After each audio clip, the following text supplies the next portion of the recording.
وَأَتِمُّوا الْحَجَّ وَالْعُمْرَةَ لِلَّهِ فَإِنْ أُحْصِرْتُمْ فَمَا اسْتَيْسَرَ مِنَ الْهَدْيِ وَلَا تَحْلِقُوا رُؤُوسَكُمْ حَتَّى يَبْلُغَ الْهَدْيُ مَحِلَّهُ فمن كان منكم مريضا أو به أذى من رأسه ففدية من صيام أو صدقة أو نسك فإذا أمنتم فمن تمتع بالعمرة إلى الحج فما استيسر من الهدي فمن لم يجد فصيام 3 أيام في الحج و7 إذا رجعتم تلك 10 كاملة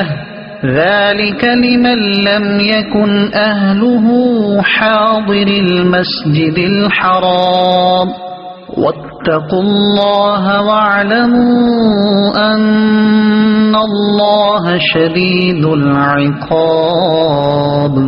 ترجمہ: اور حج اور عمرہ اللہ کے لیے پورا کرو، پھر اگر تمہیں مکے سے روک دیا جائے تو حرم میں قربانی کا جانور بھیجو جو میسر آئے، اور اپنے سر نہ منڈاؤ جب تک قربانی اپنے ٹھکانے پر نہ پہنچ جائے۔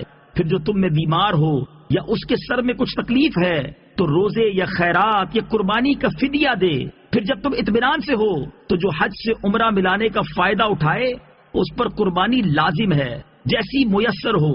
پھر جو قربانی کی قدرت نہ پائے تو 3 روزے حج کے دنوں میں رکھے اور 7 روزے اس وقت رکھو جب تم اپنے گھر لوٹ کر جاؤ۔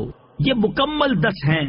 یہ حکم اس کے لیے ہے جو مکے کا رہنے والا نہ ہو، اور اللہ سے ڈرتے رہو اور جان رکھو کہ اللہ شدید عذاب دینے والا ہے۔